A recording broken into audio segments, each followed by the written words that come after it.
Naslednji govornik pa je iz zavarovalniškega posla, to je član uprave največje slovenske zavarovalnice, zavarovalnice Triglav, gospod Tadej Čoroli. For our English-speaking guests, the next speaker, before we make a brief hold for a coffee break, will be the member of the management board of the biggest Slovenian insurance company, Mr. Tadej Čoroli. Izvolite.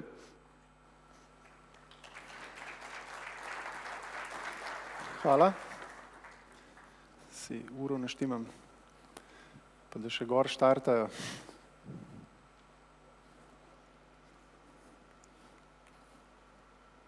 Tako, 3, 2, 1 zdaj. Tu še nismo čist ustajeni, ampak ta prvi črni slajd ta že dela, ne? Ja, ta je že uspel. Ja. Za sekundo se je pokazal. Evo, smo. Hvala za besedo. Hvala vsem poslušalcem. Jaz sem mogoče malo drugačno prezentacijo predstavil, glede na to, da predavam na tehnološko-poslovni konferenci in je mogoče iz našega zavarovalniškega vidika malo težko o digitalizaciji ali pa o tehnologiji pretirano biti uspešen kot predavatelj, zato je majčkeno drugače predstavljena digitalizacija in pa neke primere v praksi, ki smo jih že implementirali.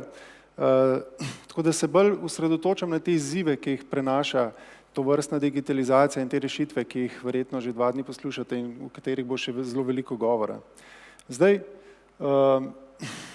mogoče z malo z drugačnega vidika je kar nekaj teh trendov, ki se dogajajo in jaz se bom osredotočil predvsem na 3, ki nekako imajo že resne implikacije tudi v zavarovalniškem svetu, ne samo pri nas, ampak dejansko po celem svetu. Tukaj je nekaj teh glavnih, ki uvajajo te trende, mogoče za nas zanimiv Uber kot neka storitev, ki v Sloveniji še ni, potem seveda vsa ta sharing ekonomija, delitvena ekonomija, ki jo predstavlja, in pa potem tudi v bistvu Google in pa električna vozila in vse, kar v prihodnem času k nam prihaja. Zdaj, mogoče vidim jaz to zadevo malo drugačne. Vsi zdaj predavajo, kako so priložnosti digitalizacija, priložnosti, kako vse lahko uspemo. Videli smo iz podatkov, kako lahko izboljšamo, da zgubimo manj kupcev oziroma da več ustvarimo bogatstva, ampak v resnici gre za neko vojno vseh zoper vse, ne? Če pogledamo samo prejšnje osebe, ki so bile omenjene, Uber napada recimo avtomobilsko industrijo in taksiste, Airbnb napada oziroma se bori za delež prenočitev in tako naprej bi lahko naštevali. Tako da dejansko je ta pogača omejena in znotraj tega se vsi borijo, ne. In del tega je pa tudi v bistvu zavarovalniški posel, ki je tako drugače ni v ospredju, je pa pomemben gradnik v ozadju. Tako drugače ste se pripeljali v Portorož in vsi imate tako drugače kakšno zavarovanje urejeno, tako da je nekje v ozadju in kaj to pomeni za zavarovalništvo, so pa klene trije največji izzivi, ki bi jih danes predstavil, ne. Pa tudi malo praktično pokazal, kaj to predstavlja v zavarovalnici Triglav. Malo bom vsake toliko na uro pogledal, da ne bomo predolgi. Zdaj, vsi vemo, te samovozeča vozila, ki dejansko počasi prihajajo in to predstavlja kar pomembno spremembo v poslovanju, ne samo za avtomobilsko industrijo, ampak tudi za zavarovalništvo v ozadju. V trenutku, ko se odpovemo pravici, da sami vozimo, torej ko nam proizvajalec vozila umakne volan iz avta, pridemo do tega, da verjetno ne bomo se več pogovarjali o avtomobilski odgovornosti, ampak bo to vrstno zavarovanje v bistvu ne bo več obstajalo, ker bo tako kot pri vsakem ostalem proizvodu, bo v bistvu to šlo za produktno odgovornost proizvajalca oziroma za proizvajalčevo odgovornost. Zdaj mogoče te trendi, kaj pomenijo te trendi? Ne vemo, da se avtomobilska industrija zavzema za boljšo varnost, implementirani so novi varnostni sistemi in tako dalje. In kaj to pomeni dejansko za zavarovalništvo? Jaz sem vzel statistične podatke o zavarovalniškem trgu v Sloveniji in tukaj imate pred sabo v bistvu premijo avtomobilskih zavarovanj. Eno je obvezno avtomobilsko zavarovanje in pa kasko, tako imenovano kasko, in vidimo nekje, da leta 2009 smo bili na vrhuncu, naš trg je zbral okoli 565 milijonov evrov zavarovalne premije iz naslova kaska in pa avtomobilske odgovornosti. Nekje v letu 2009 se pa trend obrne in vidimo, da smo do leta 2015 izgubili 120 milijonov evrov zavarovalne premije iz naslova avtomobilskih zavarovanj. Kar je tukaj pomenljivo je to, da mogoče se ne zavedate, ker tega verjetno ne spremljate, ampak da dejansko rezultati vseh zavarovalnic v letu 2015 so bili dejansko bistveno boljši kot leta 2009, ko smo zbrali 120 milijonov evrov več premije. Kaže se trend, ki seveda ni samo v smeri samo vozečih vozil, ampak je dejansko boljša avtocestna, boljša infrastruktura, strožja kaznovalna politika, boljša vozila, več varnostnih sistemov in počasi v bistvu vidimo, da premija pada in kar je zanimivo, da tudi leta 2011 je prvič zgodil, da je premija avtomobilskega kaska ravno toliko kot premije avtomobilske odgovornosti, ker je bilo tradicionalno vedno več AO-ja in pa manj kaska. Seveda pa ta trend predvidevamo, da bo šel naprej. V trenutku, ko pa spustimo volan, torej, ko se odpovemo pravici do vožnje, oziroma da sami vozimo, v tistem trenutku pa te premije v bistvu na trgu več ne bo. Govorimo o obveznem zavarovanju, za kasko nas bo še vedno skrbel, razen seveda, če ne bomo niti več lastniki vozila. Tako da to je en od trendov, ki se kaže in ki je dosti pomemben za zavarovalništvo, ker pogosto se sprašujemo, da premije padajo, ampak padajo dejansko čisto iz realnih rezultatov, ki so na trgu. Drug pomenljiv trend je, oziroma naš izziv je delitvena ekonomija, kjer vidimo v bistvu, kako se te stvari dejansko čez noč spreminjajo. Airbnb vsi poznate v bistvu, kakšne trende prinaša, kakšne velike spremembe prinaša na področju turističnih kapacitet in vidimo, da dejansko zelo hitro raste in naprimer ta delitvena ekonomija v končni posledici, tako kot pri avtomobilih, se lahko samo vprašamo, če enkrat oddajaš svoje stanovanje ali pa vikend 365 dni v letu, se lahko samo vprašaš, v katerem trenutku vam pa morda Airbnb ne ponudi, da je tudi hiša, stanovanje ali pa soba zavarovana preko njih in ne več preko lokalnih zavarovalnic. Torej, to je pa drugi del delitvene ekonomije, ker verjetno ni za pričakovati takrat, ko bojo Googlovi vozili ali pa Uber vozila po Ljubljani, da bojo zavarovanja pri lokalnih zavarovalnicah, ravno nasprotno, verjetno se bo to vse preselilo v svoje matične zavarovalne hiše iz Amerike ali pa kjerkoli druge. Danes se del tega že dogaja, naprimer, ko potujete z EasyJetom, Ryanairom ali pa kaj podobnega, vam skušajo prodati že turistično oziroma potovalno zavarovanje, po drugi strani vam ponudijo pa tudi nadomestek kaska, če se odločite za rentakar v kakšni drugi državi kot zavarovanje odgovornosti. Tako da to so ti trendi, ki prihajajo. Tretji, mogoče najbolj zanimiv tehnološki, ampak spet probal ga bom predstaviti malo drugače. Zdaj vemo, da tako ali drugače se bliža trenutek singularnosti oziroma trenutek, ko naj bi umetna inteligenca bila sposobnejša od človeške in v tistem trenutku se vse začne dogajati eksponencialno. In kaj to pomeni? Dva misleca, ki sta bila tudi gor prikazana, Stephen Hawking naprimer je dejal, da je scenarij Terminatorja žal postaja verjeten, in pa naprimer Elon Musk, ki pravi, da je umetna inteligenca potencialno bolj nevarna za človeštvo in bolj pogubna kot pa atomska bomba, ker lahko gre vse v napačni smeri. Ampak del tega, če smo prej govorili o avtih, pa o trendih, kam nas tehnologija pelje, bi pa majčkeno obrnil pa povezal tehnologijo in zdravstvo, zato ker velik del tehnologije in teh tehnoloških dosežkov se seli tudi na zdravstveno področje. Tukaj pred vami imate pa od osamosvojitve naprej gibanje števila 100-letnikov v Sloveniji.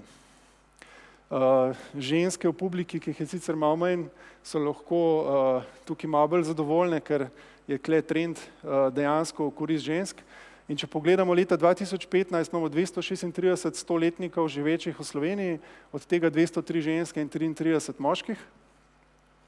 Medtem, ko smo imeli leta 90 36 100-letnikov in pa od tega 28 ženske, 8 moški. Tako da trend tudi v tem delu je pozitiven, vprašanje pa je, kaj to dejansko tudi pomeni za vnaprej.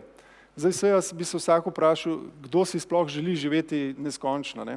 Ampak če mal preberate in gledate te že preomenjene gospodje po svetu, je kar nekaj teh, ki si prizadevajo za to, da bi odpravili človeku najbolj usodno bolezen in sicer staranje.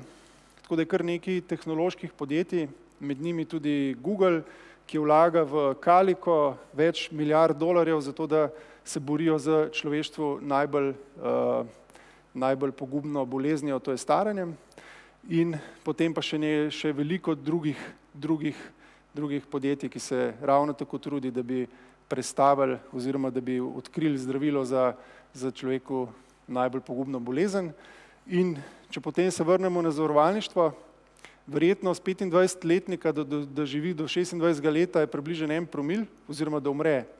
In če to raztegnemo potem na njegovo celotno dobo, potem je neka predikcija, da bi živeli 1000 let, glede na to, da je verjetnost, da bi v 1000 letih nas pa vsem verjetno kakšna nesreča prizadela in bi nas v bistvu potem edina stvar, ki se imamo za bati, so nesreče, ne več toliko bolezen. Zdaj, to seveda ima pol velike implikacije za vse vrste blagajn, najprej zdravstvena, pozneje tudi pokojninska blagajna. In vprašimo se, kaj to pomeni dejansko v številkah, pa sem spet malo simuliral, da boste videli, koliko se te zadeve spreminjajo. Gre za primer 65 let starega, ki se odloči za to, da kupi pokojninsko rento.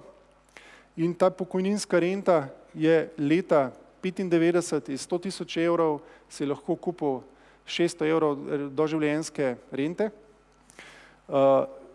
Potem je pa ta v bistvu skozi obdobja se spreminjala in danes za 100 000 evrov dobite nekaj okoli 400 evrov, medtem ko so predikcije, da se bo to še nadalje poslabševalo in v naslednjem ne več tako daljenem obdobju bo to približno 380 evrov. Seveda je to tudi povezano z tablicami in pa z obrestno mero, ampak trend je zopet podaljševanje življenjske dobe, na drugi strani zmanjševanje pravic.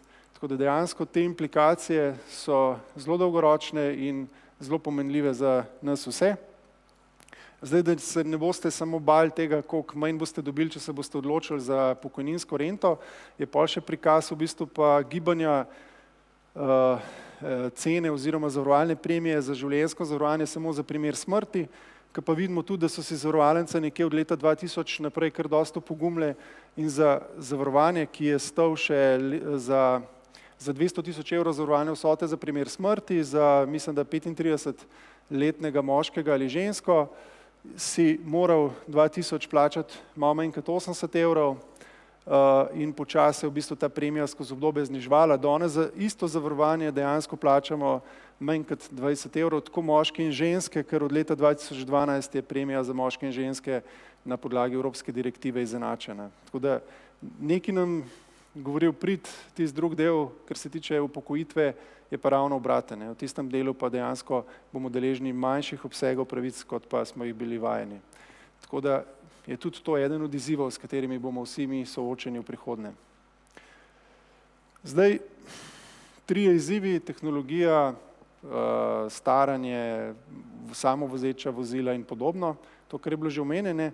Zdaj, da ni vse tako črno, pa da ne bi zdaj kdo mislil, da za zavarovalništvo je pa to res pogubno, je še vedno zelo veliko priložnosti in zelo veliko izzivov znotraj same digitalizacije in načina, na kakšen upravljamo svoje delo, tako da ni zdaj vse črno.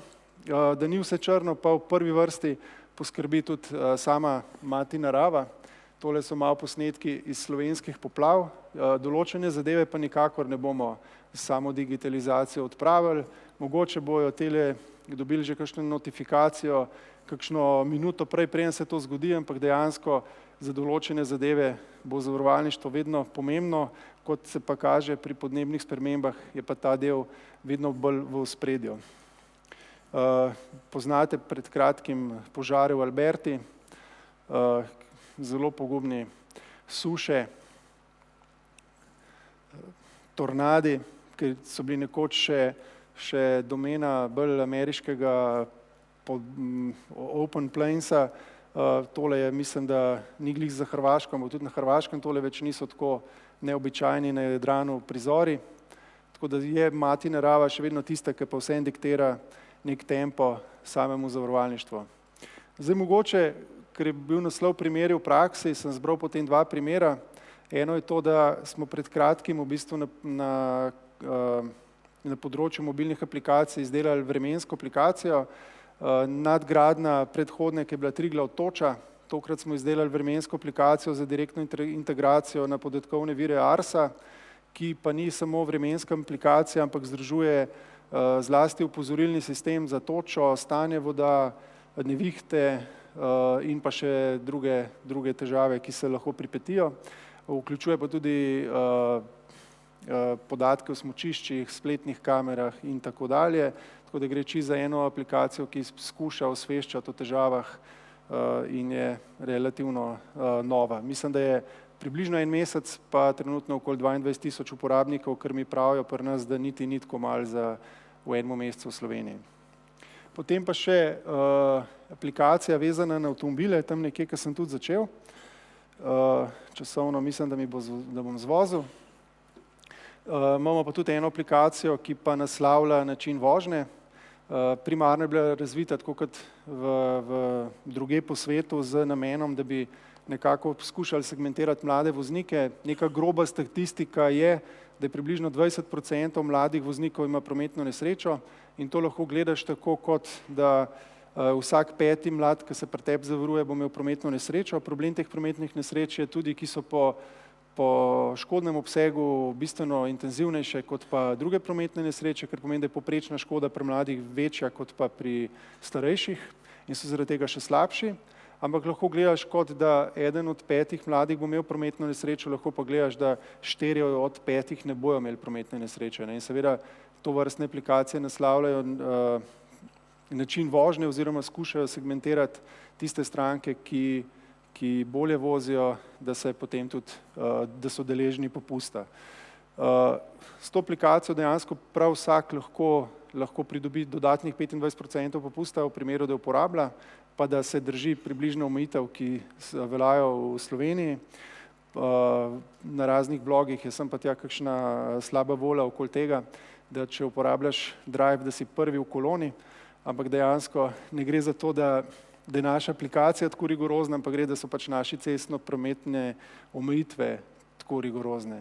Res pa je, da tudi če ti uide tja do 150 za krajši čas po avtocesti, ko se voziš na NTK poslovno tehnološko konferenco, vseeno lahko dosežeš skoraj 100, zato ker so ponderji v zadnji tako naštimani, da tolerirajo tudi kakšne malo bolj težke noge. Aplikacija tudi pravi, da je relativno uspešna za slovenski prostor, imamo trenutno okoli 42 000 uporabnikov, prevoženih je okoli 12 milijonov kilometrov in pa posnetih okoli 500 000 voženj. To pomeni, da je 500 000 krat je bil pritisnen start, tako da je ta del v bistvu, s tem delom smo relativno zadovoljni in notranji cilj je pa nekje, da imamo 50 000 uporabnikov, glede na to, da smo štartali nekje oktobra in da stalno dopolnjujemo in da so uporabniki v veliki meri tudi zadovoljni, tudi upamo, da bomo to v relativno kratkem času tudi dosegli. Da pa mogoče končam tudi malo bolj vizualno, pa tudi en kratek video, 27 sekund vam bo vzel, ki predstavlja to aplikacijo in mislim s tem, da bo gospod Bergant zadovoljen, ker bom končal z videom in pa v časovnem okvirju. Tako da tole bi morali štartati. Muske pa zgleda odprej niso popravili. Dobro, ampak glih muska je bila v redu, ampak s tem sem jaz zaključil. Hvala.